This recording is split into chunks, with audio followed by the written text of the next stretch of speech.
the 22nd. I guess the Lord had me in the right place, the right time, with the right commitment. I was president of the Selma City Teachers Association. And then we had agreed that, and I persuaded teachers for the first time to engage in a teachers' march.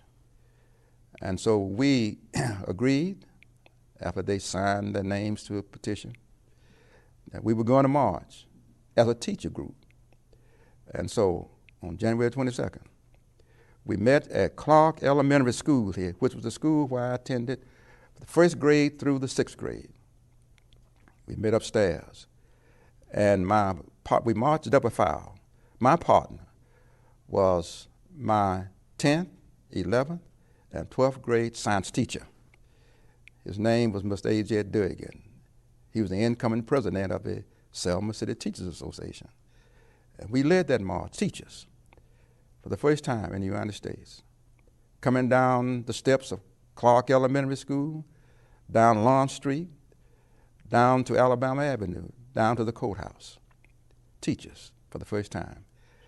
Getting down to the county courthouse, that was standing next to the steps, the superintendent of education, the chairman of the board of education, to persuade me, because I was a teacher, to take the teachers back to the school, because we had made a point, and that no longer should we try to pursue that right from that particular point. And I told them we had a right to be at the county courthouse. It was our courthouse. We were not backing down from our right to be there. And I asked the superintendent and the chairman of the board, who signed my check, to step aside. We went up those steps. Jim Clark had his deputies across the door, and he indicated that we were trying to make a mockery out of his courthouse. And we indicated to him that that was our courthouse also. He gave us 1 minute to move off of those steps. At the expiration of that minute, he took the billy club and jabbed us down the steps on the sidewalk. And my partner, Mr. A.J. Durgan, who, as I said, was my teacher, he was not quite used to that stuff like I was. And he asked me on the ground, he said, "What shall we do?" I said, "We are going back." He said, Yeah. And so we went back the second time. We jabbed down the steps after a minute. And he asked me the same question. I gave him the same answer. And he gave me the same response. The third time we went, I really was trying to get all the teachers arrested because teachers were not aware of the tremendous influence.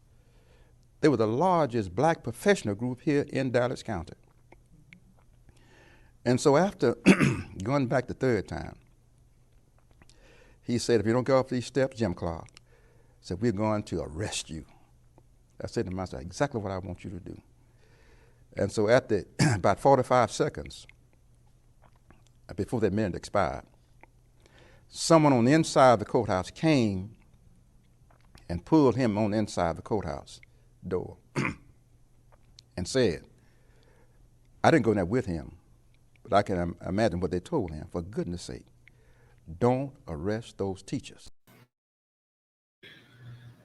What's going on? What's going on, everybody? We appreciate y'all joining us on the Lineage Podcast. Once again, we make sure everything's smooth. Appreciate y'all joining us. Yeah. Can you hear me, bro? I hear you good, man. Okay. We appreciate y'all joining us, man, on the Lineage Podcast. This is a Thursday. It's a great Thursday. We are here. If you don't know the Lineage Podcast, we are the grandsons of the late great Reverend Dr. Frederick D. Reese. And to say he was a giant of a man is an understatement.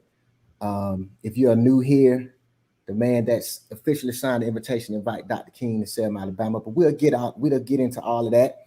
We got a very special guest that's coming on today. We're gonna bring him on about 10, 12 minutes. A personal friend, man, that just known us for a long time, man. That help us tailor make some of the great outfits we had on. just behind our granddaddy, man. So it's a special show, man. It's a very That's special, right. That's right. very special show with our guest today. But we go. I ain't gonna pay the bills right now. We gonna go straight into our health tip with the first nurse herself, Miss Kimberly Reese. She's gonna come on and bring before Kim comes. You got anything to say? No, man, I'm just happy to be a part of this show today. Okay. Extremely happy. Yeah. It's a blessing. We're gonna do 30 seconds and we coming back with the first nurse, Miss Kimberly Reese. She's gonna help us get our health together. We'll be right back, y'all.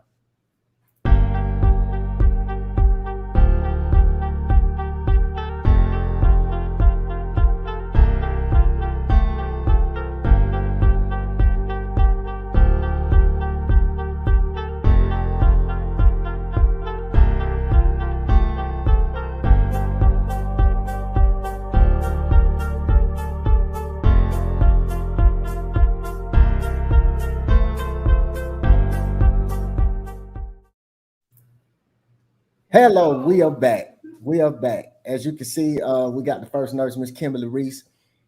She's going to bring us our health tip like she does every week to help us out with our health. Let me stop talking. Kimberly, go ahead, take it away. Hey, brother Mo, how are you? Good. Hi, everyone. I'm happy to be here this Thursday again. Happy to be here today. Um, so, as you know, I'm a healthcare worker that believes not only in physical health, but total health. And that is achieved when there's a balance and harmony of the mind, body, and spirit. As you all know, we are made of three-part beings. We are beings that are made of three parts. We are a spirit, we have a soul, and we live in a body. So today I'm going to focus on soul and mind. And that brings me to the topic of the power of direct impact of your thoughts and words on your health. So as you see, again, I'm coming from a physical point of view. Picture number 3, MJ. All right. Coming from a physical and scientific point of view, there was a scientist, a Chinese scientist named Emoto. He was a doctor that conducted a study that involved him collecting different samples of water in a container. Each container had an assigned word that he repeated to the container over and over, and this lasted for a period of time. As you see on the first picture and the first sample of water, he repeated the word love. In the second picture, he repeated the word thank you. And the third, as you see, he repeated the word I hate. The word love, as you see, crystal started to form. It was clear. And with the word thank you, you see, that was also clear. It had nice crystal forms. And with the word I hate you, the water became dark. Also, was another study that was conducted, the same similar study, but it was with rice. And on the next picture you see, there are three jars.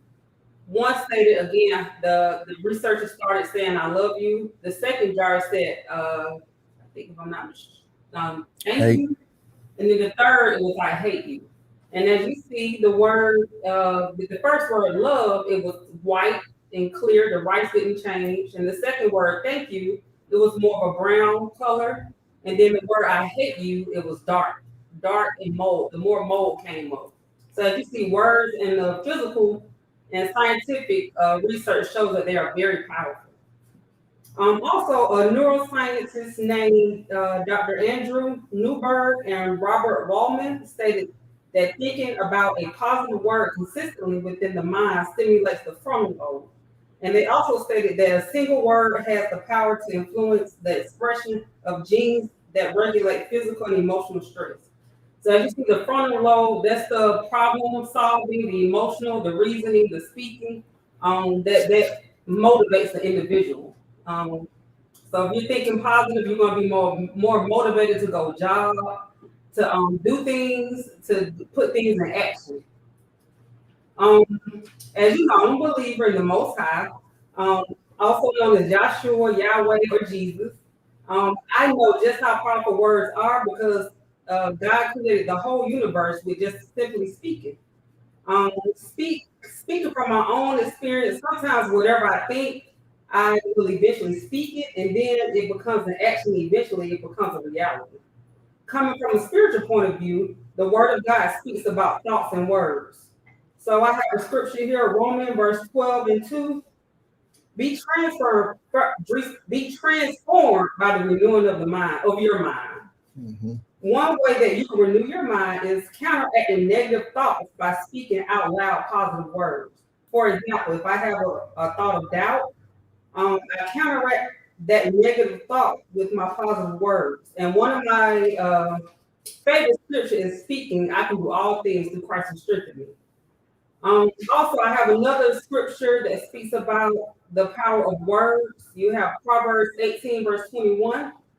The tongue has the power of life and death, and those who love it will eat the fruit, eat its fruit. And also, I'm going to leave you by saying that by quoting the scripture, Proverbs 16, verse 24. Pleasant and gracious words are like honeycomb, sweetness to the soul and health to the body. And that's all I have. So what I would say is watch what you say, try to think positive, and constantly renew your mind with words. And that's my help tip. Yeah, I like that because that's 100% you, 100%. You renew your mind, and it starts with the mind. And we already know that we got to stay on one accord and speak positive, and that does affect our health. That's We true, know you're it. right. We know it. Where the mind goes, the body follows. That's 100% right. We appreciate the first nurse, Miss Kimberly Reese, All right. coming in every week to give us the health topic. Thank Before, well, we're gonna do a 30-second break, and when we come back, we will have our guest on none other than, I can't say Zoo, I gotta say Mr. Zoo. Respect. I gotta put some respect on him. We're gonna have Mr. Zoo, the owner of On Time Fashion. Y'all already know. If y'all from Selma, y'all already know what time it is. We're gonna do a intermission. We'll do a commercial, and then we'll come back. And without further ado, our guest will be on. We'll be right back. And I persuaded teachers for the first time to engage in a teachers' march. And so we agreed that we were going to march. Nice.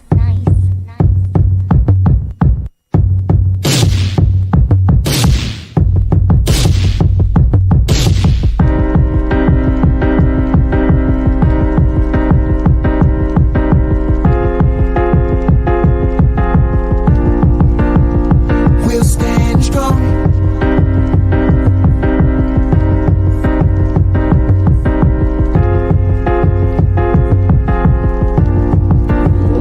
Where we belong.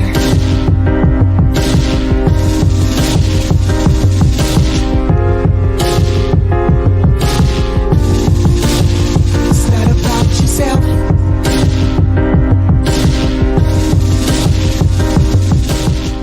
First of all, serving notice on our nation. It's Dr. Frederick Douglass Reese. We march. We march. We march.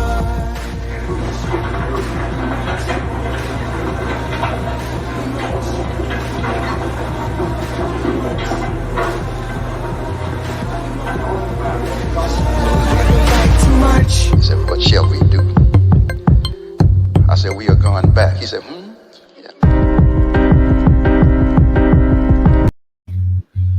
Welcome back to the Lineage Podcast. It's so great to be here. It's great to be alive, but today is a special day. Our guest, Mr. Zoo, is a personal family friend. That's right. He owns On Time Fashion, CEO of it. I can't. It's like I can't say enough, man. I've been clean when I was 10 years old because of this guy. That's right. I've had the greatest white shoes that anybody have seen because of this guy. That's right. Every time we came into his presence, he always showed us love and respect, man, and his whole family. It's just, I don't know. He is one of the guys that, you know, how in your life you remember particular people in your life. Mhm. This guy is, I remember particularly because anytime I put on the suit, I revert back to when we used to go in on time fashion. That's right. And not only was we getting the suit, we was getting the shirt, the tie, Size, the belt, the whole nine. the shoes, the whole Hey, nine. and you know what we learned, man? We learned how suits supposed to fit Correct. because he made sure that it got tailored. You know, Exactly. the back, Right. right here, the arm. Right. You know what I'm saying? Exactly. So we learned that. So at a young age, he put us up on game. I'm gonna bring him in right now. Mr. Zoo, it is a pleasure and an honor to have you on the Lineage Podcast. This is like full circle, man, because like I said, I remember I was 10. I'm 39 now. So you talking so long, man, and it's a great honor and pleasure to have you on. I couldn't think of a better guest in Selma, man, that really helped the community and impacted a lot of young men and young women. So it's a pleasure to have you on, man. How you doing? Good about you. I am honored to be on. Thank you, guys. I feel so humbled, and I really, y'all got me over here. I'm blushing. You might not be able to tell it, but I'm blushing. Well, man, Hey, I appreciate it. That was honestly, Dr. Reese was probably one of the kindest people I ever met in my whole life. I can honestly say that. He is. I don't know. It's like you can see it in his face. You can just when he's around you, you feel his presence, like That's energy. right. I don't know. When you know him and you meet him and you talk to him, it changes your whole spirit. You could be having. Sometimes I'll have a lousy day, and I'll see him. It just picks me up. I just feel better just by talking to him, just seeing him. Awesome guy. He's definitely gonna be missed, and he was definitely loved by the city of Selma, and definitely loved by everybody that I know.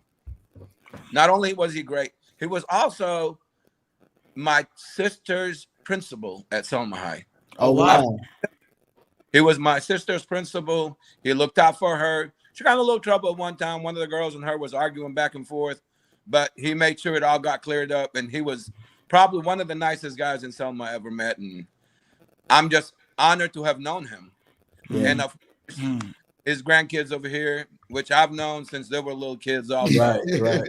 Every Christmas, it never failed. Never fail. It never fails. Never fails. Every Right. Christmas, and I always look forward to it, and it was just awesome. And it just felt like having a celebrity in the house. Every time he came in, I'd be like, wow, this man has picked me and honored me every year. I can't lie. Every Christmas, he'd always come around and always get y'all clothes and always have presents and always just humble. And anybody that's in the store that wants to talk to him, you know how some people are, they just ignore you or whatever when they feel like they're a little famous. You never felt that from Dr. Reese. Right. He's always been kind and just, I have so many great things and so many things I'm just kind of confused about a little bit also. Like when they made the movie Selma, this is my personal, I hope it doesn't upset anybody. No, talk about it. Talk about Talk it. your mind now. Talk your mind. I was very upset. There wasn't a guest appearance. There wasn't anybody. And I think Dr. Reese was still alive when they were making the movie, right? They should have had a cameo appearance, something. I love the movie. The movie was awesome. But as a resident of Selma, and now somebody who loves Selma, Alabama, and I feel like I can speak my voice now, Dr. Reese should have been in that movie. And he also should have did a cameo appearance, and they really should have focused on him. If not the whole movie, okay, but at least some. I was really disappointed in that part or that aspect of it. Other than that, the movie was awesome, but I really was a little disappointed that they didn't recognize one of our heroes. Selma, we're known all over the world. Dr. Reese is a Selma. He's the reason I think most of the people was from Dr. Reese, because nobody else could have had the input from Selma except through him. That's right. So, like the piece that built the gap, the bridge, I guess, I feel like, in my opinion. This is my opinion. Yeah. But we appreciate that. A lot of people feel the same way that you do. We share your opinion on that. Yeah. We share your opinion. We're parallel to it. And I must say, when we would come down and for Christmas and when Grant say we're going to on time fashion, we would light up too. So the feelings are mutual. When you knew he was coming, you lit up, but we also knew, hey, we're going to on time fashion, we lighting up. So let me ask you a question. just give us a little bit of background on how it got started. I know a little bit, but for the people, how did it get started, and what inspired you to keep it moving? The way it started, my uncle moved to America. Originally, part of the story y'all put up was part of it. Originally, my uncle Saliba came in the 1960s. He came in through Ellis Island through New York. He was one of my first uncles to come to the U.S. Okay. He brought all his brothers, and my mom, who's their sister, she was left behind. So he brought us in the 1976. We came, but he made us a visa where we can come to America. And they just started opening up these men's clothing stores. And at the time, everybody wasn't allowed to shop in every store. There were still color restrictions. There was a lot of stuff going on. And we're minorities, so, we wanted to go out, and we wanted to be able to have, anybody come in your store. Back in the days, I remember when we first opened up the Soul Shop. I was young. My uncle opened it up. It used to be called the Soul Shop back in the days. Okay. The Ku Klux Klans and all that used to march through the city of Selma. And my parents would hide us, and all the employees would lock the doors, and we'd be so scared. I still have memories of it. I was around 10, 11 years old, but I still remember. I was terrified. So I couldn't imagine being out on the street in that era and that time and have the courage to come up there and actually stand up to everybody who felt like there were gods or they were like above us. So I feel like if it wasn't for Dr. Reese and Dr. King coming down here and also putting a focus on Selma, I don't think we would be where we're at today anywhere in the U.S. So I feel like Dr. Reese and Dr. King, both of them, they really made Selma on the map. So why leave out the person? Sometimes people mistake your kindness for weakness. And Dr. Reese was always kind, had a generous heart, and he didn't want to be in the limelight. And that's fine. He doesn't have to be. But the writers, the movie creators, everybody else, they have that right. Dr. Reese was the sword carrier. They say the pen is mightier than the sword, but the pen has to write about the people who carry the sword. That's true. They never did that.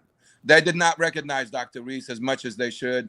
And I feel like that's a very, very big mistake that they did. And I really, deep down in my heart, I was really upset when they really did the movie Selma and Selma, and they did not recognize him or even ask anything, even his opinion or his views or anything. It was just, I was shocked. I'm still shocked. Yeah. Yeah, it's a crazy thing. It's kind of almost surreal that somebody so impactful can be left out, But we're gonna make sure they change that. Though. Yeah, we gonna.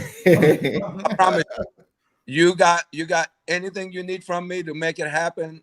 I will push anything. I promise you that man. I don't know what it is to me now. When I talk to Dr. Reese, it's like, I don't know. It's like you're almost speaking straight to God. I can't explain it. It's like, well, I'm telling you, man. He is. He's always smiling, no matter what's going on, no matter what, even anything at all. You just feel calm, and you just looking at him just makes you calm, cool, and collected. Even if you were just paranoid, schizophrenic, or whatever, he calms you down just by his look, because you could tell he's been through a lot. You could tell that he's learned, and some people, they see it, but they don't learn from it. You could see everything. I don't know how to explain it. You could just see, I guess, everything he's done in his life through his face. But I am a little disappointed that he's not getting the recognition. And I am one of those people that wants to fight for Dr. Reese to be recognized. And I love that man, and I will be willing to support anything that will help him be recognized. Even if they have to come over here and do anything they want to me and ask me or whatever, that will still be my opinion. It will not change. Not change. That's right. Stand on it. We appreciate that. I got a question for you. I got a quick question for you. You've been very important to us on how we look. One of the things my grandfather used to say is, before you even open your mouth, people look at you and they have an opinion on you. By you owning a clothing store, tell me, when people try on clothes and they're in your store, can you see the difference in their reaction when they look at themselves in the mirror. Yes. It's like sometimes when people come in, when I was younger, I'm a little bit older now, so my kids are doing most of it. I've laid back a little bit and try to relax a little bit, but as a businessman, it's hard to do sometimes. Yeah. But I look at every customer that comes in almost like an empty canvas, like I'm painting something. And when I put something together, I imagine how I want the customer to look. Sometimes they'll come in, customers, and they'll feel like they know what they want, but I have to kind of read their minds and kind of pick up on their vibes to see what they really like. And most of the time, it worked out well. So I'll say 90%. When I dress people up, they loved it. And most of the time, sometimes it's not exactly what they want, but I guarantee you when they leave, it's what they need more than what they want. Because coming out of there, they're going to be clean. And I promise you, they're going to get a bunch of likes. Now it's likes and loves on Facebook and all that. But back in the days, you got a lot of, that is tight. Right. Well, So look. Always made my day when I see people's faces light up when you match it up and put it together. Even I do a lot of mixed like matches for suits with wife's dresses and stuff. We don't have a ladies' clothing store, but ladies has a lot more colors than we do. With the variety of colors and all that, you can just match them up. I don't know. It's like somebody painting an artwork when you're putting a suit together. Right. It's awesome. It's just no feeling like it. Right. Well, Mr. Zoo, we're not gonna hold you. We appreciate you joining us. It's been an honor. It's been a pleasure. We most definitely will keep in touch. Anything we can do, man. Of course, you already know. Hit us up. We on the way. Much love to y'all, and I wanted to also recognize Mr. Perkins, our mayor. I know him personally. That's right. Love him. Great man. Great man. There you go. And Chief Allen with the fire chief down here. Used to be retired fire chief. He's also was our first black chief. That's right. That's right. Awesome. So I feel like Dr. Reese, without Dr. Reese, we wouldn't have all these other people. Yep. He was instrumental with all of them. And that where they need to be. So yes, let's recognize Dr. Reese. Recognize everybody that held a sword. There wasn't just one sword. You can't win a fight with one sword. Many swords fight. So recognize everyone that stood up there, guys. Let's make it happen. There you go. Well, we appreciate you, and we sending our love from the entire Reese family, and we most definitely will be keeping in touch. Y'all, please give a warm welcome and applause from the Lineage Podcast straight to Mr. Zoo, the owner of On Time Fashion, pillar in the community. Much respect, brother. Much love to y'all. Thank you. Peace to everybody, and let's keep this world a peaceful place. There you go. There you go. Yeah, Amen. Here now. All right. Hey, man. I tell people all day, man, when you think about K and G, D and K, yes, sir, and Selma, that's what he is. That's it, you know bro. what I'm saying? That's it. Because I know we used to be clean. Yeah, see, people that's not from Selma may not understand who that was. That's right. They may not understand. See, a lot of people don't realize that. I remember when I was in school, we used to get extra credit for wearing your suit. Yes, sir. And I didn't get my suit from D&K. Right. I was wearing the suits from On Time Yeah, Fashion. you had exclusive. Walk up in the Grove. Boy.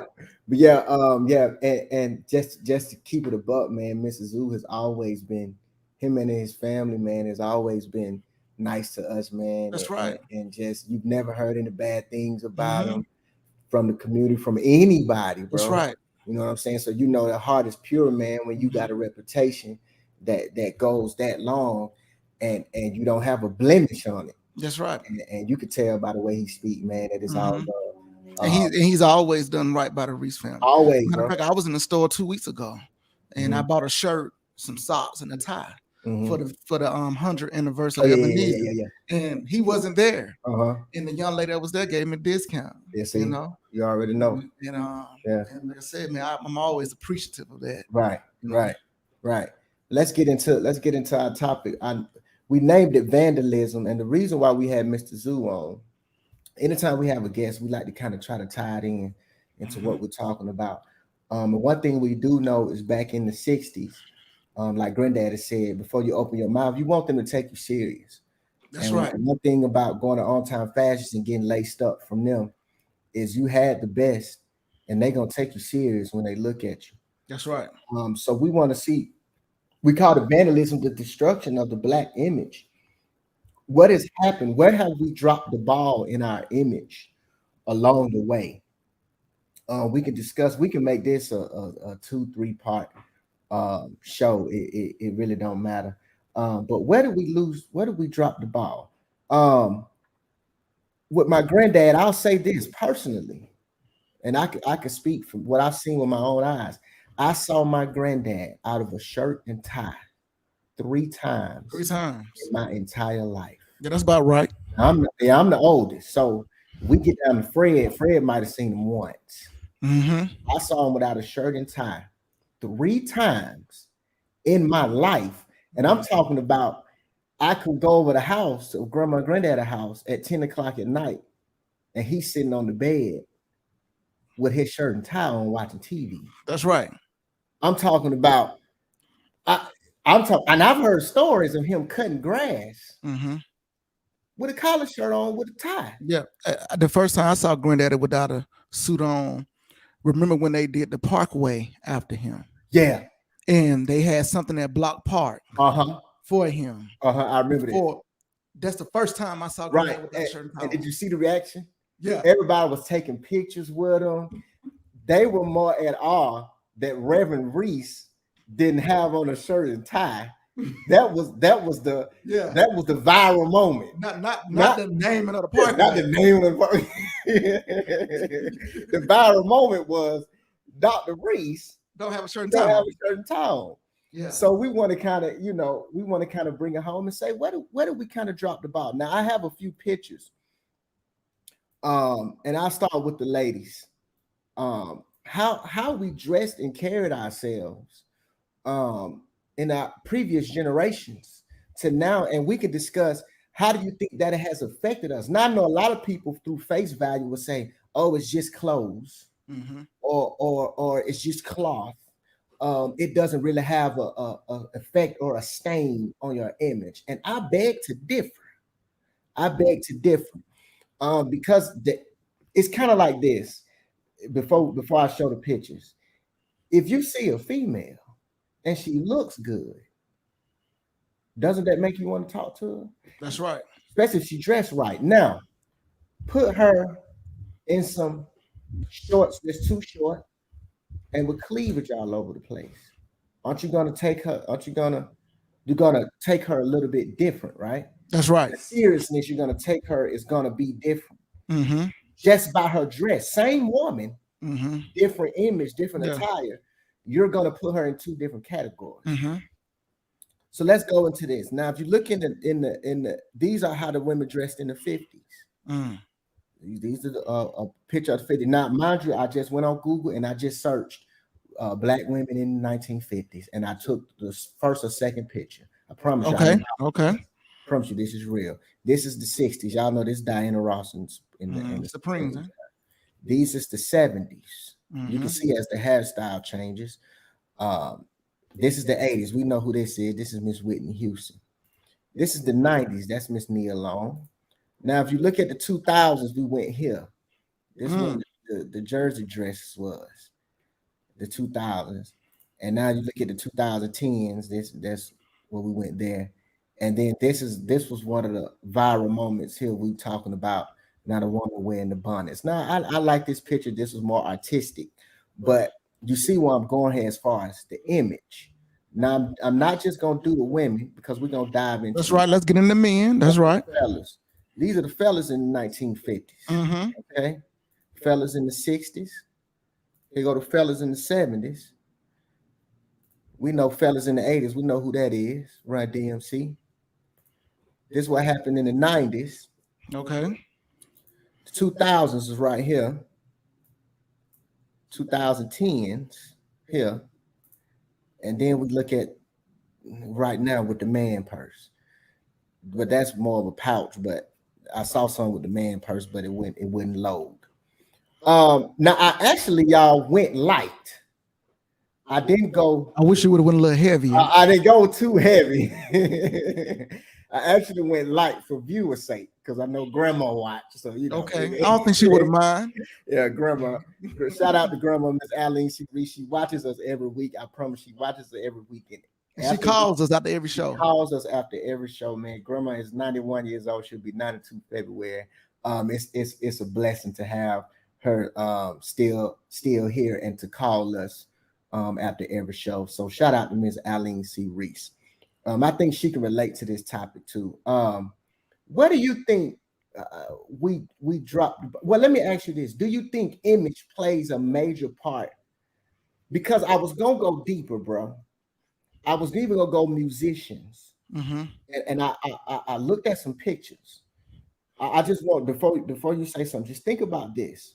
If you look at the image of country music, never changes. In the 60s, they wore cowboy boots and hats. That's right. In the country artist form now, what are they wearing? Cowboy boots and hats. That's right. Now, if you look at, I don't know, we can go the Rat Pack, Frank Sinatra, Dean Martin, and all them. They wore you can consider that jazz and all of that in that area. Same. They wore bow ties, with the suits, nice suits with tuxedos. Same thing now. Same. The exact same. Even if you look at the pop culture, it has went a little bit left, but relatively, they haven't changed. But for some reason, and it's us too, it's on us too. For some reason, our culture feels, if you look at the decades, we have did the most drastic change. If you look at from the 50s to now, as far as our image, what is put out there in the front, we have done the most drastic change. And I kind of asked myself, what would your FD Reese and your Martin Luther Kings and your Ralph Abernathy's and John Lewis think about the dress today and how it affects? So do you think the image affects the Black community now, how we are judged and looked? All day. Yeah. All day. When the gangster rap began to take the forefront in the Black community. You know what I'm saying? When we started putting rappers over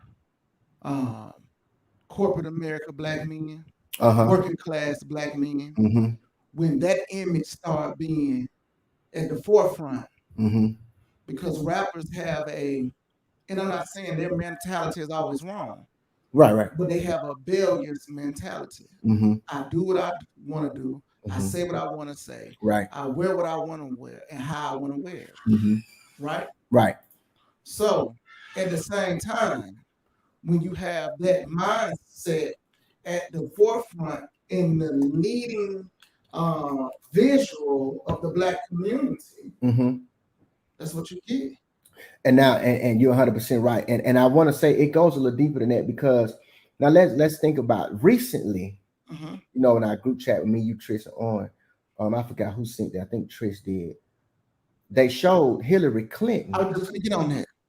Talking to Megan Thee Stallion. And Hillary Clinton don't give a rap about Megan Thee Stallion. Now, Bernie Sanders talked to Cardi B. What was that? That's right.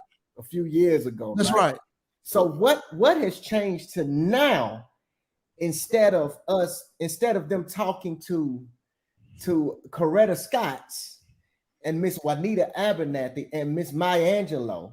Because during that time, they talked to people like FD. Correct. People like Granddaddy was the leaders of the community. So if you wanted to get the community opinion, or you wanted to get someone to represent the Black community, who you talk to? You talk to the person that's representing. That was people like that speak for them. That speak for them. That's right. Right. So now they feel like Cardi B speaks for the community. Jay-Z speaks for the community.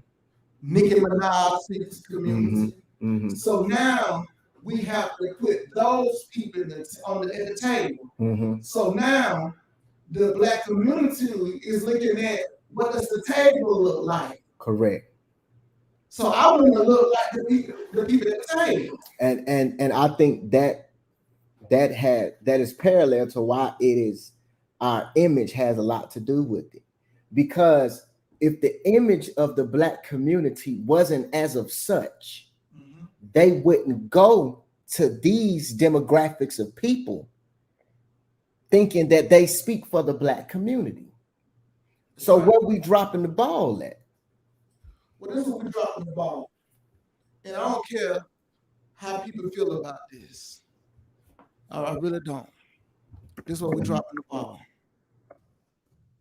People in our community, the people that should be, like I always say, should be in emeritus positions, they have allowed that imagery to be at the forefront and not say anything. So they have been silent. They have been silent. Okay. Just like people were silent about what FD did for the civil rights movement. They are silent because guess what? Those people brings money.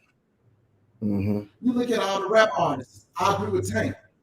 Tank said all the rap artists get the $1 million deal. R&B people don't get $1 million. Yeah, like he said, when he sing "Stay with Me," and then Sam Smith sings "Stay with Me," with him the limited bandwidth. That's right. Because our love is the threat. They want to put the violence. Correct. Because guess what? We had another rapper die this week. Yep. PNB Rock. Yep. Yes, sir. Guess what? And it's happening so more frequently now. That's right. It's the image, man. It's the image. And guess what they contributed to? They want to rob him for his chains, for his necklaces. Yep. And because his girlfriend shared their location or where they was at or whatever. Charlene says parents are raising followers and not leaders. Yeah. But the parents look like the rappers. Right. In the Cardi B. Now the parents look like The kids is just a product of what the parents is. That's facts, man. Come on, man. That's facts, bro. That's facts. And then you can't tell them nothing. They're ready to shoot you. Right. Can't tell them nothing. But I'm tired of it, bro. I mean, a lot of women probably say, "Oh, y'all know y'all men looking at those women." Man, I honestly get tired of going out, and all I see is women have it on their workout uniforms. You don't see no classy women with a sundress, right? Top on. They are almost obsolete now. Obsolete. It's like and obsolete may be too strong, but I'll say they are the minority volume when you go. They are. They're out there. Right, but they're the minority. Don't get no camera time. No camera time, bro. None, bro. None, bro. And it's and I the fellas too with the I was at my daughter's volleyball game yesterday.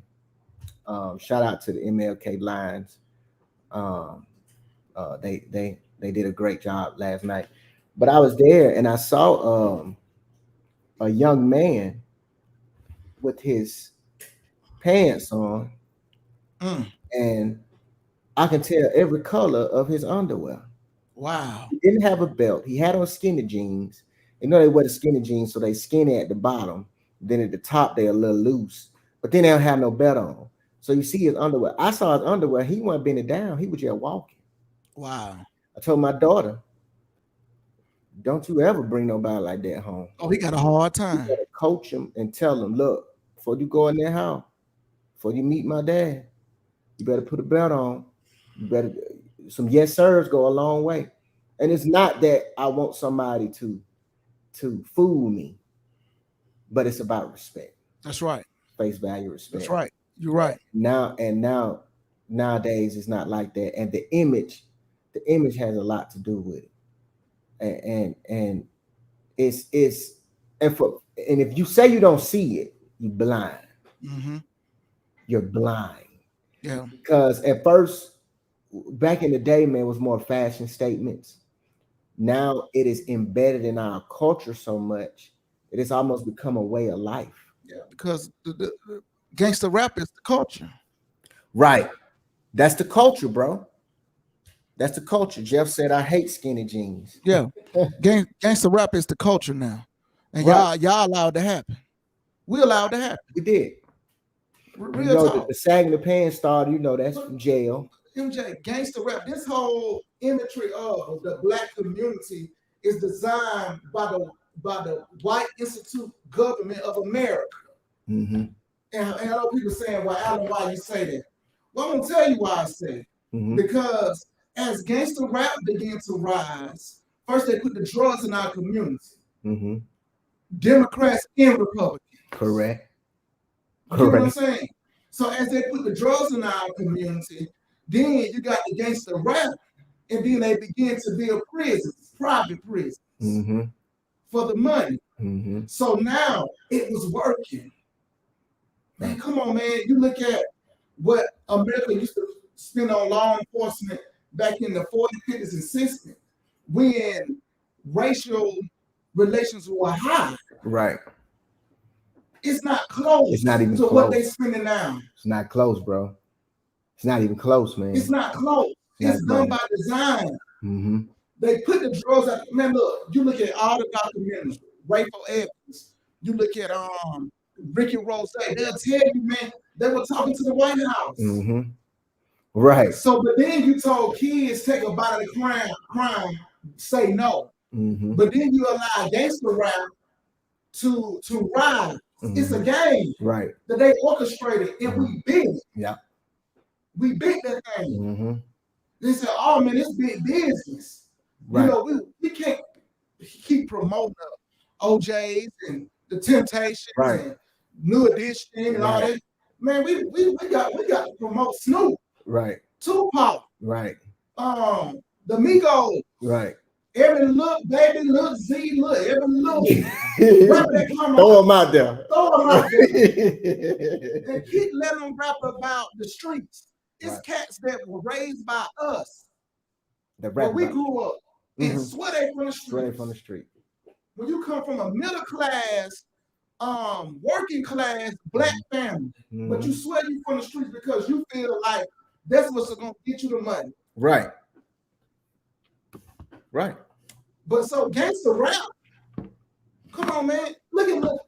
Every rapper out here is a product of Lil Kim.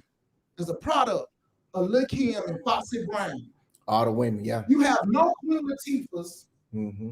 in the rap game that's going to get any kind of play. Right. None. You might catch them on satellite radio if you know, midday when ain't nobody really listening. That's right. You know. Jeff said crime mob. I went to school with crime mob. Right, right. Anastasia said the generation is different. We don't have a big mama, etc. in the homes now. Grandma and mom aren't much older than the children now. They are even partying at the clubs together. Hey, but can I say this though? Anastasia, you're right about that, but I will say this. Women were having kids young then too. So it was. Let me tell you what it was. Well, it's a lot. Right. Because the difference between this generation and the past generation, you get on anybody's child. Yeah. My parents was young. They had you at 19, me at 21. Yeah. You get what I'm saying? Mama had, matter of fact, she was 19. Yeah, daddy had hit 19 2 months before he had me. Yeah. Right. And guess what? They understood it took a village. Mm-hmm. We couldn't come home and say, this adult said something to me. We was hoping that we hope the adult don't tell. Like, right. I dodged it. Right. Randy, what's up? What's happening, man? Yeah. You know what I'm saying? Right. But nowadays, you say something to a child, they run up to the school, the parents run up to the school fighting the kids. Yeah, because we say that saying, oh, it takes a village, but nowadays the family don't even, they don't even want the village to help. What type of industry is that? It comes from gangster rap. Mm-hmm. Because in gangster rap, you can't tell me that. Right. Right, man. You can't correct me. Right. This is my life. Right. I make the rules. Right. Ain't no boundary. Mm-hmm. Yeah. And so it's went down a spiral. That's right. And how are we gonna dig up out of this? Because you're 100% right. Because I remember, I forgot the man's name. I want to give him credit, man. It was a white man. Mm-hmm. And he did a presentation. I saw that. Did a presentation on, and he was 100% right. he said it kind of what you saying, that it's done by design and it's done on purpose. He said, for instance, I think Rick Ross had said something in his lyric about grape. I don't want to say the other word because we might get, dinged for that YouTube, but you know what I'm saying about grape. And they went hysterical. I think another artist had said something about abortion in his rap. They went hysterical. But the man said, but think about this. They can rap all about killing each other. They can put, I got my 4.5 with the extended clip in it, with the automatic spray with the AK and all of that. They can say all of that in the black community. But if you put something that's perpetuated where it may affect the masses, like an abortion line, 16 bars, or a grape line within they bars, then they will ban that. Yeah. But all the killings putting 16 holes in them and AR-15s, like what 50 said. What you know about AR-15s equipped with night vision, shell catches, and everything. All that. Say all that. All our kids can listen to that all day because they want. It's done by design. And sometimes when we say things like this, even when we talk about, and I know people may not like to hear it. It's a hard pill to swallow. When we talk about how they went out, how the government targeted single mothers, black mothers, to keep a man out their house, and now and they have done it by design. They done slow cooked it and crock potted to the point to get you to believe you don't need a man. All of these things are done by design. The question is, do we see it, and are we gonna do anything about it? We don't care. We don't care, bro. We don't care because we have a mentality today. And this is why I go with the church. And I always say this, see, everybody has a part in the destruction of the black community. Everyone. No one is innocent in this. And the church has a big pill to swallow in this destruction. When they start teaching individuality sermons, and they stop teaching community corporately based sermons, that is a part of destruction of the black community. It's all about my house, my car, my education, mine. What's the difference between that and what the rapper's saying? You just send it a different way. See, LD taught us together, move as a unit. It takes a village. Right. They teach, I want my car, my best to look. Individual. Put the haters behind. Right. LD wants to talk about the haters. So the haters can see me. Right. Randy says it's a different time, and I agree. He said Babe was having babies. He said it was all a setup. He said he freezing over there on the island, that island life. Wish we was over there with you, man. Anastasia said, so you have the same mindset as raising the upcoming generations with the same mindset. The difference isn't just age. It's not having the mindset of a big mama, etc., in the home to infiltrate the latter. I agree with that somewhat. Because what Big Mama brought, I can go about the Big Mama thing. That's for another topic, another show. It's just the hierarchy, the Big Mama. But a lot of times Big Mama had issues with keeping everything together. When that Big Papa was in there, it's a whole different. That's right. Whole different ball game, but we can go to that because I got examples of that. We can go through that in another show. But Anastasia, you're right as far as the mindset of the generations. I do agree with the Big Mama mindset was different. That's right. Than the grandmamas of today. And that's why we always say pull something back from those generations. And a lot of the things, because you talked about the church, and one thing I will say, what I did notice was in the church back in the day, Mother Sue's on the motherboard sitting up there in the front row, the first two rows with the white hat on with the gloves. She can tell Sharonda, when she come in, hey, she could pull her to the side and tell her to pull that skirt. They ain't even come pull it to the side. They used to bring the handkerchief and put it over your Just leg. put it over there. And you better not say nothing. Right. These days, well, it's the way you say things. Yeah. You gotta pacify and baby the people. Right. And it's Anastasia, etc. is big pop. I got you. It's the accountability part. Mm-hmm. That's a lot what's missing too, is the accountability part. So vandalism, the destruction of the Black image, man. What do you see it? It's one thing I would ask the people that's joining. We appreciate y'all joining in. Do you see it? And I'll ask this, put it in the chat. What are some things we can do to change it? I know Anastasia said the mindset, the difference in age, the difference in age has something to do with it, but the mindset is the bigger issue. What can we do? Because it is detrimental. And now I even see, and ain't no disrespect to the men. I don't prefer the skinny jeans. I can't stand some skinny jeans, man, because I can't even. I got to move. I can't even move. I can't even shop. Because look, man, you used to back in the day, if you was a 38, 32, right? 38 width, 32 length, or 34, man, you can go to any what's the name of it, when they make whoever make it.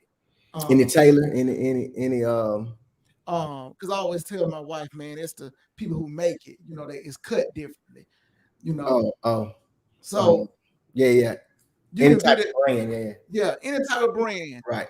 And basically you can walk that line. Now look, bro, I done went and tried on some 42s, right, 44s, and they tight.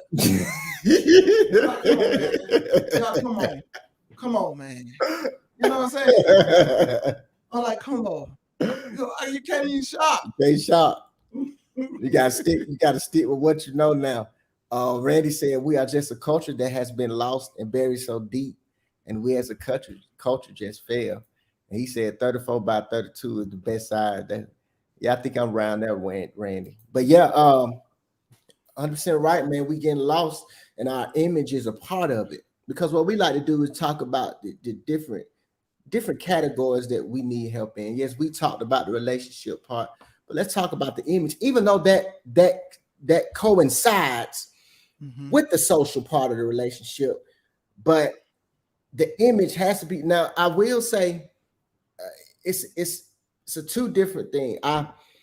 With our men and with our young boys, we can say something too. We got to. We can say something too. I almost want to tell the boy last night, hey man, I see your underwear, but I didn't tell him. Because I know it could have went left. Yeah, different generation. It could have went left, and my wrist hurt, and Mama was there, AJ and Faith were there, the number of men, some ladies, So I didn't let it go there. But I do think we need some straightening, and I think, and I hate to say this, and man, they finna get me. I think our queens need a little bit more work than our fellas. Oh no, bro. Alan, our queens need I'm gonna tell you why. I'm gonna tell you why. With the fellas, get rid of the because I'll say this: fellas put more effort. When we're talking about this, it's like fellas coming out with house shoes and pajamas on with the do-rag on. They basically do it with the flip-flops there where they go. With the sandy, with the slide in. And y'all wonder why y'all let y'all kids. On. I got to say this, Jay. Yeah. Y'all wonder why y'all let y'all kids play all these sports. But 6 days a week, they out there with them Nike flip-flops. And you wonder why they tearing their Achilles, they tearing their ankles up there. Well, because you're not building strength. I just got to say that to all the parents. Facts. You want your kids to play sports. Right. Put some real shoes on them kids. That's facts. I do see a lot of our young men out there with them Nike slides. Yeah. Now they got the Yeezys out. They wearing them a lot. But they cover the back of the heel a little bit. Randy said, I agree, bro. The queens are doing too much, wanting attentions on their social media. What I'm saying is, with the fellas, yeah, we tighten them up. Hey man, go put on some tennis shoes, put a belt on. Most of that can be fixed with those two things. Why I say it's a little different with the women is because they take it as an indictment on themselves personally. Okay. Tell them, for instance, if I say women stop wearing the bonnets, for instance, if I say men pull up your pants, you're not gonna see a drow of men come on our podcast or anybody say or go viral. Man, don't tell me to pull no belt on. You haven't seen that. That's true. And we've been telling them to pull their pants for the longest, right? That's true. But if you target anything on a woman, then you're coming off as you're shaming. Okay. You're body shaming or you're talking down or anything of that nature. So what I will say now, make no mistake about it though. I've said this before. A woman is God's greatest creation. Oh, all day. It's not even close. That's just my personal opinion. It's not even close. And especially for me, a black woman. That's me. That's me. Okay. And there's nothing wrong with you saying that. Yeah, that's my preference. It's something about that melanin that get me. Same here. Something about that melanin. Same here. Randy said, "Yep, next to water." Yes, sir. Yeah, and so I just my personal opinion. I want our queens in their rightful place, man. That's all I'm saying. I want them to be the top edge. You know how when you go to a bar and you got the top shelf, that's why our queens deserve to be at. And sad to say, the image is a big percentage of why they aren't there. That's the right. Image and the accountability. If we can tackle those and increase those to more of a positive metric, I think we'll be working somewhere. And with our fellas, it's the same thing. It's the image, more so the accountability. I ain't gonna say, because men, we get held accountable through our life. Life holds us accountable. We have no safety nets. We really don't. But it's. I think if I had a listening ear to the entertainment world, we have to do something. We have to come together. And what I mean by that is, if I could talk to Cardi B, Megan Thee Stallion, Nicki Minaj, all of them at one time, and say, look, because one thing about black people is that when you switch up, we tend to not support you anymore. Okay? That's facts. Okay, now, what we have to do is say, look, if you put on some clothes, we're going to still make sure you stay on top.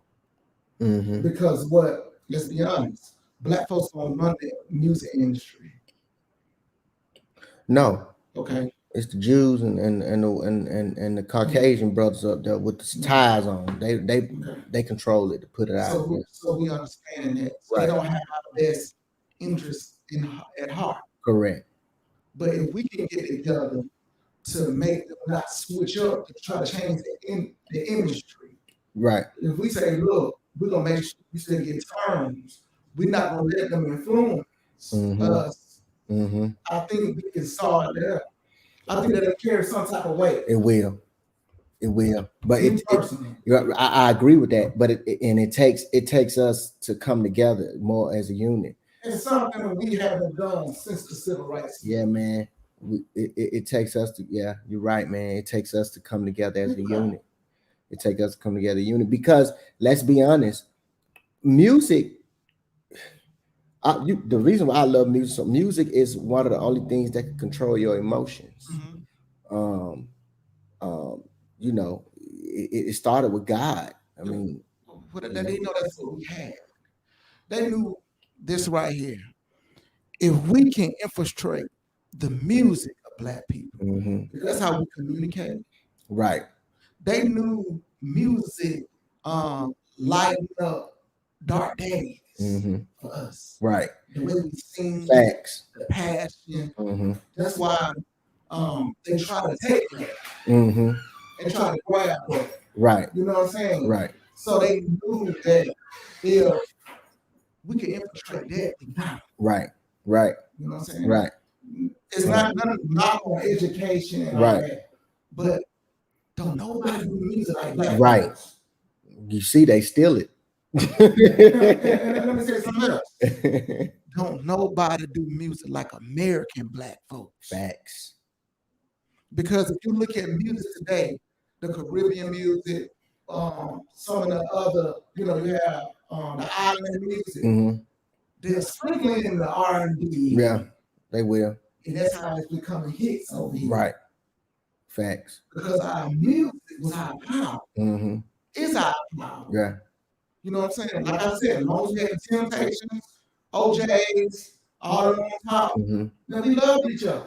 Yeah, and I think the 90s, me personally, I think the 90s was the best era of music, but it took that turn when the gangster rap came in.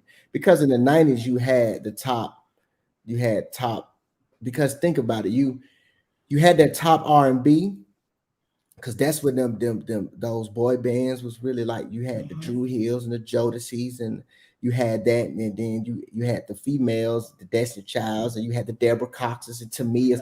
They was running it, the Mayas, and then on the hip hop side, it started to transition because the Tupacs and stuff came in, but you still had the Tribe Called Quest, the Talib Kweli, and you still had them, and it was so solid across the board. You turn on the radio, you hearing hit after hit after hit. Yeah, but I think the 90s messed our music up too, because and going into the 2000s, because now what you had is that that's when you start feeling like you had to put hip hop in the R&B. Everybody had a rap on the hook. Yeah, and not in the 90s.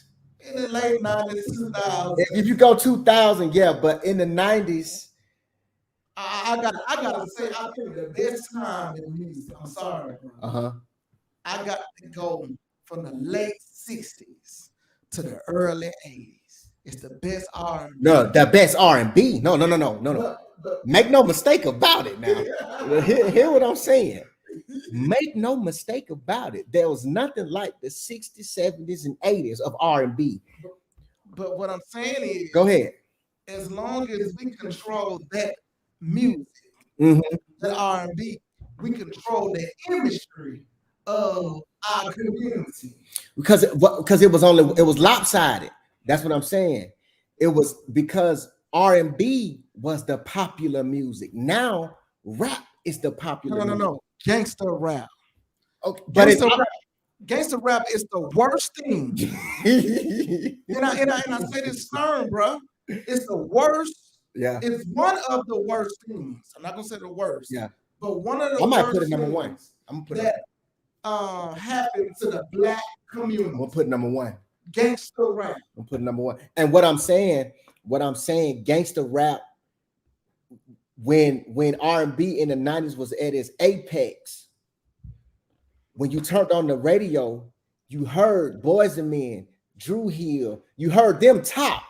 The gangster rap was coming on up because gangster rap really didn't get huge to Reasonable Doubt, Jay-Z. That's 96, 95, 96. Now, of course, when NWA came out, that's when it started to take its rise. But that was mid 90s. It didn't get no what? NWA? Yeah. Not too. Come on, man. But it did because remember they got kicked off the stage. They couldn't do it. They couldn't perform in certain areas, so it was on this rise. But what I'm saying is R&B, you're 100% right. The 60s, the 70s, the 80s, there's nothing like that. The black community could have done without gangster rap. I agree. We could have done without it. Gangster rap is because rap, when it formed, when you talk about Grandmaster Flash and all of that, that was hip hop. KRS-One. Listen what I'm saying. That was hip hop because it was more of the talent. It was more of the talent and the way of life, and it wasn't as aggressive. The only aggressive part when they was battle rapping, it became aggressive, like you said, with the gangster rap. That's right. And that's why I say you're right. I put it number one. That is the most detrimental That's the 21st century. Yeah, that's the most detrimental thing that happened. Think about it, and you know, Snoop Dogg then still getting the big deals. Usher doing Vegas, he don't get no commercials. That's you think about it, man. But Snoop Dogg getting all the commercials, right? All the, and we know the type of lifestyle Snoop had, right? So you look at the kids, it's almost like I don't want to be Usher, right? And so you said to us, we're like, do you know who Usher? Do you know who Usher is? Usher is a quiet legend. Yeah. Don't make no mistake. He's not Michael Jackson, but he's our generation Michael legend. Legend. Bro, legend. You know what I'm saying? And the stage said that would be a great idea. The issue is getting everyone on code. We could do a lot if we were on code, and we haven't been. So we do what we think we need to do, which is what other people want. Penny said the 80s and 90s. Anastasia said the 80s and 90s for sure. Eddie Wilson say, I know that you're right. Penny agree. Music, my internet freezing over here. Pray for us. A big tropical storm heading there between the night. And we praying for you over there, bro. We praying for you, man. Amen. But yeah, gangster rap is we talking about image. That's the number one thing. Image. So you look at the product of gangster rap. Look what it's done. They put up a graph today. I saw it on social media of all the rappers that have been. When you look at the number of rappers that's been killed, the frequency is stupid. Allen, it's quadruple. What it was 5 years ago, it's quadruple now. Mm-hmm. Why would you want to be one? That's like a damn near death wish. Yeah, but they still want to be because they feel like that's the easiest way, right, to get the bag. And it's really the hardest way. Yeah. Do you know how many people rap and the percentage of people that really make it? That's what I said. I wanted to do a survey. Yeah. We always, and all my teachers who are listening, stop using when they say what you want to be in life. When they say the athlete, just say what's the chances of you being a football player, baseball player? Yeah, like 1%. I guarantee the chances of you being a gangster rapper is less than you working hard being an athlete. It is. When you hit the streets, it is. The streets, you're gonna die in the streets. It is. The gangster rap life expectancy is probably like a running back in the NFL. You know, running back in the NFL life expectancy 3 years. You be a gangster rapper 3-4 years. You got a target on your back. It's just it's the climate now, man. It's so aggressive, and with social media, it has enhanced the beef. So the beef you may had kind of like what was the bridge? The Queen, the song, The Bridge. It was KRS-One and the other guy. This was a long time ago. They was only battling in New York. And what I'm saying is that got big. But back then, you wouldn't know of these battles. Like no one knew DMX and Jay-Z battled at first until they got big. They battle rap. And it didn't get aggressive. But nowadays, you say one line, they'll dissect your line, and they'll put it out on social media. Now everybody around the world knows it, and then it just get out of hand. So the image is affecting it, because the image of the gangster rapper, you have to be shot, you got to be rich, change, draw attention, guns. Like it's become so fake. I was just going to speak on that. Soulja Boy was the first YouTube sensation. Yes, sir. He became a gangster rapper. Now he in a gang.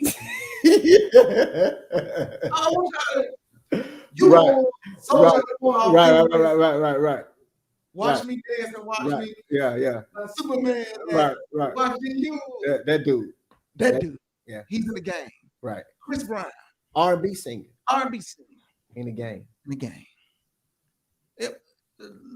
Make it make sense to me. I don't understand. You become a celebrity to become a part of a life that can get you killed. Right. When previously you were chasing that dream to get out of the certain life that you were born in. There you go. Right. Now you're trying to become one to associate yourself with that life. Isn't that backwards? I don't get it. And these what the young kids look up to. Penis, Tattoos on your face. That little thing. And then think about it. Everybody is aspiring to be like. It's crazy, man. It's crazy. And then you got their parents letting them be inspired. Yep.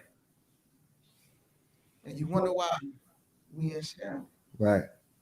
It's that image, man. In the church, talk about your blessing, your education. Just think about the spirit of self. Right, bro. We have a spirit of our self in the center. And it gets taught all the way around, bro. All the way around. From the music they hear, from the sermons they hear. Right. It's no community. We lost, bro. We lost. Yeah. Parents out there fighting like the kids. Yeah. You know, it's you know, it's our image, man. And if you don't see it, like I say, you blind. You're very blind if you don't see the spiral that we're going in. Like I say, if you look from the 50s, even how they dressed until now, it's like I remember I was and I know it's McDonald's. I went into McDonald's, bro, and I couldn't believe this. Went into McDonald's, and I seen two young boys in there. They had on the flip flops, the hoodies. Now I don't know what's going on with these kids and these hoodies. They got antifreeze in their body or something because they be wearing these hoodies and it's 90 degrees outside. I'm like, y'all gonna faint. I don't know how y'all do it. That's another subject. But they were in there and I'm thinking they in line, you know, just to get an order. They came for the interview. Allen, they had on flip. I'm not lying. I swear I wish I would took a picture. The manager came out and they said, yeah, because I heard them talking. And you know, I'm observant. Then one dude was like, yeah, they'll probably have you over there at the drive-thru. And I'm sitting here like, okay, they must be, you know, whatever. The manager came out, she shook, and it was a lady. She shook their hand. The way she looked, I'm like, she ain't finna hide him. When she shook their hand and looked at him, she went over to the table and talked to him. I already knew. Now tell me this. Back in the day, let's say the hoodies was there. Right. But back in the day, the church had enough influence for the parents to say, okay, you don't have any slacks or shirt or tie. Go down to that church. Right. They got some clothes down there. And get you some pants, shirt, and tie. And you might have got away with some tennis shoes. Right. Right. But you at least tried. You tried. And they'll see that. Think about it, bro. Right. But guess what? You go to church now, it's locked. Because you didn't teach so many individuality sermons, you got a lot of church because they robbed the church. Yep. Yep. Think about it, bro. Right. Anastasia said parents fight the teachers now for addressing their students. Yeah. The students are portraying the parents. So instead of addressing the concern, the parents feel like their character is being attacked. I ain't gonna say it. I ain't gonna even say it. Cause I was finna go what parents fighting teachers. I ain't even finna say it because that's gonna start a whole nother whole nother discussion. Boy, I'll wait. Remember back in the day, man, it was like against the law in the black community to call a woman bitch. Correct. I'm talking about you call her that, boy. You might well. You finna die. You finna die. Finna die. They call themselves that now. Yeah. Now, you know, I was watching BT a minute ago. Friday came on. And I'm looking at all the words they were censoring, they were bleeping out. But you look at the stuff they put on, the new stuff they put on BT today, and the stuff they let go. Right. Friday, you about to let Friday play. Let it run. You know what I'm saying? But see, that's why we can't be so quick to sell out stuff. Because what was the name? Bob Johnson? They had BT. Who owned BT. He sold it. He sold it to. Yeah. There you go. You think they care? Nope. Nope. Randy Williams. I work here for the Department of Education and dealing with that now, and it's sad. Don't do it on this episode. I'm not gonna do it on stage. I'm not gonna do it on this episode. I'm not gonna do it. But yeah, 100% right, man. Our image, we have to go back to in the right direction, man. Stop supporting gangster rap. Yeah, but you might as well, bro. Have you seen, like, let's keep it a buck. Let's just keep it 1,000. Have you seen, like, when they do award shows, the top performers? Yeah, it's all gangster rappers. It's Lil Baby, Migos, Da Baby, Lil Durk. It's like, where's what? Because when I was coming up, a few years ago, I was waiting to see Usher, Brandy, Some Mariah Carey, Whitney Houston. You had a second tier. Yeah, second tier. Tevin Campbell might make an appearance. Rest in peace to Jesse Powell, man. Oh man, rest in peace to Jesse Powell, man. That's I'm talking about vocalists. Come on, bro. Come on.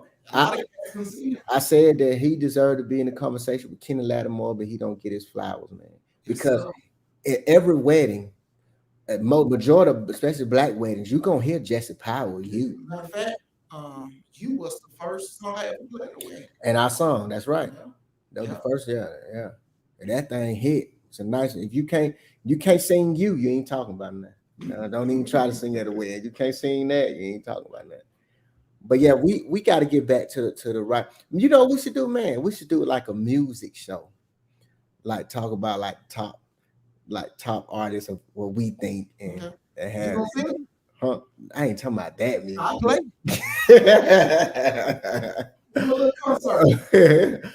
talking about we'll think about that. I'm talking about, like, we can compare artists like Whitney Houston, Mariah Carey, or Temptations versus the OJs, kind of like our own little verses. If we can have people do their thing, we'll do that. What you judge about popularity of vocally? Because vocally, you go from the 70s and 80s. These new people don't have a chance vocally. I don't know, dog. Who got a couple of them? Come on, bro. Jasmine Sullivan got a little chance. Okay. She got a little chance, bro. Jennifer Hudson. Got a little Fantasia. They got a chance. The men gonna be weak. Yeah, now see our fellas, man. Jella Bird. The fellas, yeah, we gonna. David Ruffin. We gonna lose fellas. Fellas, yeah. We gonna lose the fellas. Yeah, the women can hang. Yeah, it's a few women. No, it's only a few women. Don't I get it twisted. Yeah, it's only a few women. Yeah, it's only a few women that can hang. Jasmine Sullivan. Kiki White. Kiki can definitely hang. Jennifer Hudson can. She gonna hang. Yeah. It depends on who you comparing with. It just depends on who you comparing with. If you go back that far, Gladys Knight and them, it ain't too many. But if you come to the 90s, you talking about your Brandy's, your Tamia's, more can hang, but it ain't gonna be that much more. But the men don't have a chance. Yeah, we ain't got no chance. Well, no, but Maxwell. But what era you gonna put Maxwell in? That's what I'm saying. That's true. You got Maxwell, Eric Benacy. They come from that. I think Usher the last one. That's it. After that, fresh out of love. Mario. Fresh out of love. Vocally. Mario can sing. Right. I think got enough hits. Oh, now we start comparing hits. Yeah, but as far as vocally, yeah. Out of him, no. Who you gonna do? Bro, it's some out there. Ooh. It's some like Kevin, what's his name? That boy can go. Kevin, the one at Sweet Release, he sings Sweet Release, he can go. Eric Bellinger, he can go. I can't think off the top of my head. Who you comparing them with? Huh? The 90s? You could put Kevin up with Tevin. Okay. With Tevin Campbell. You can slide him. Now Tevin gonna give him that work, but you gotta listen to Kevin, man. You gotta listen. Well, I'm talking you start going Jerry Levert. Yeah, you know, Prime at night. and you go there, we lost. You start talking about the OJs. Yeah. Now, if you go 80s, we really. You start talking about Marvin Gaye and them David guys. Ruffin, We done. Marvin. We done. Michael Jackson. Don't even do it. I don't care nobody say R. Kelly. You bring him in there. Over with. Over. Over with. Who? Okay. Before we get out of here, I know we got to talk. Prince. Who is, as far as verses, who is the person nobody want to see? R. Kelly. That's it. Look, man, you know, and don't get me wrong, I know he got a lot of stuff going on. Correct. But I'm talking about the artist. Right. I'm talking about the man. Right. No one. It's not an artist out there that can do a verse with R. Kelly. Impossible. I agree. Impossible. Not one. I wouldn't do Michael Jackson. Quincy Jones? No, bro. Quincy Jones? That's probably the only. But look, R. Kelly gonna take stuff he sung. And then the stuff he wrote for other folks. Quincy wasn't singing. But Quincy, you know, he was director on Frank Sinatra. Quincy did. Yeah, he did the Sanford and Son. That's true. He did Secret Garden. He did all the Thriller.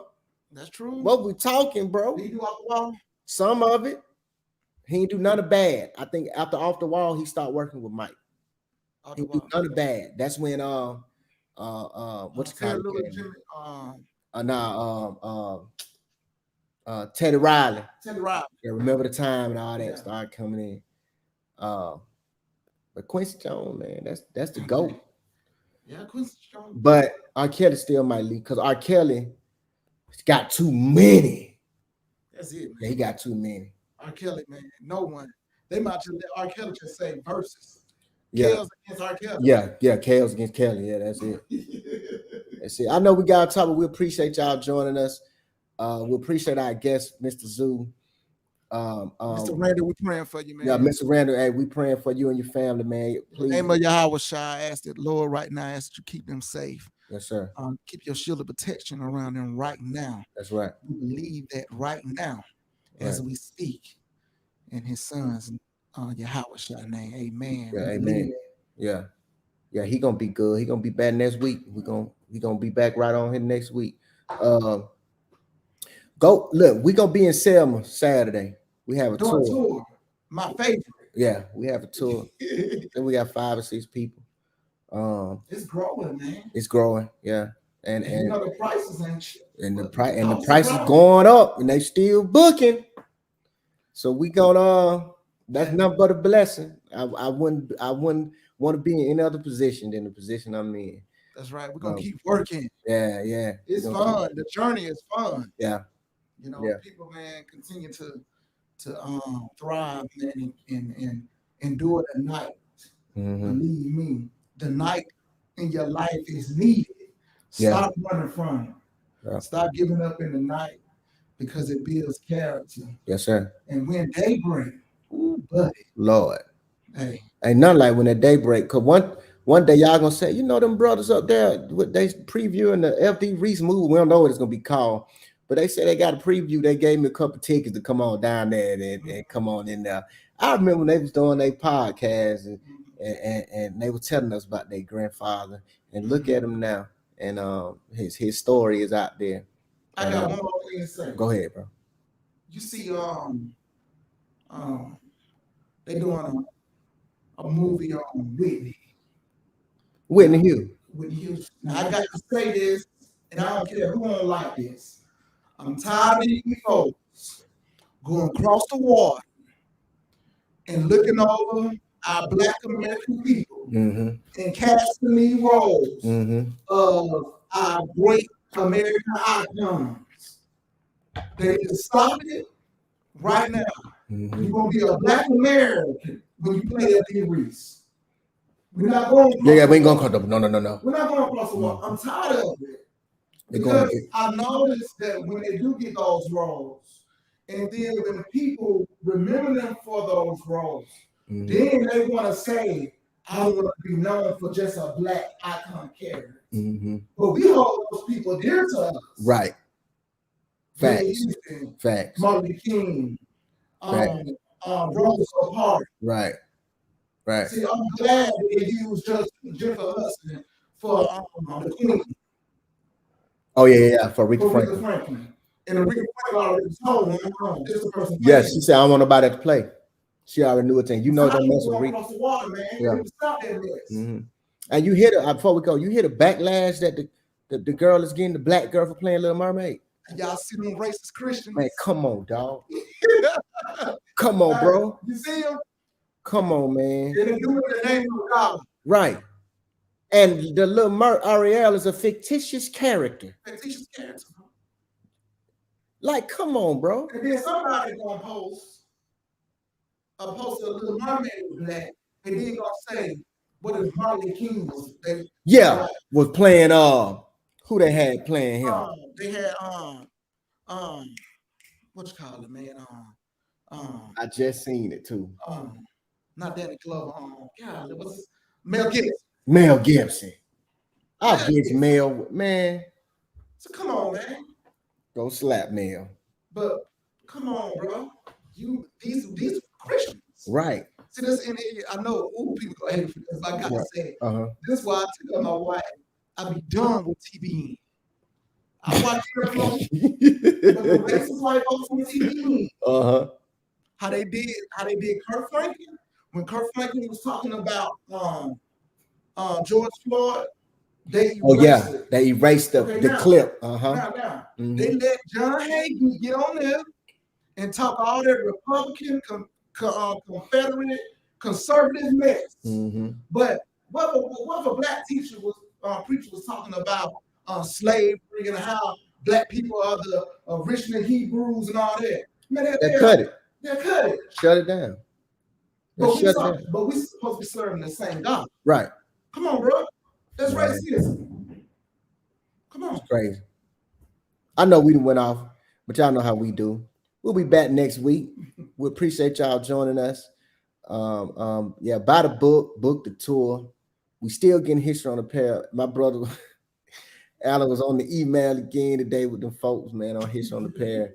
So once that get back right, man, you know how business is. Sometimes things come in and it don't go right. So it's out of our hands. So we hoping the developers of our clothing line can go ahead and get that squared away real soon. And then we're gonna expect y'all to support. Christmas is coming around the corner. Ain't nothing like, I tell you this, ain't nothing like you buying your children something that's gonna say, you know what? Yeah, there go Martin Luther King. Yeah, but let me let you know. Let me give you some exclusiveness. That's right. Give you some exclusiveness, man. Dive a little deeper. So we appreciate y'all joining us. We'll be right back next week. Pray for us as we go to Salem this weekend. Do the tour. We'll make sure we post some pictures on that. Keep y'all posted on how everything going. And my brother had a good point. I ain't gonna spill the beans. I'll wait. So we appreciate y'all joining us. We'll see y'all right here next week on the Lineage Podcast. Y'all enjoy the rest of y'all night and have a safe weekend. Peace out.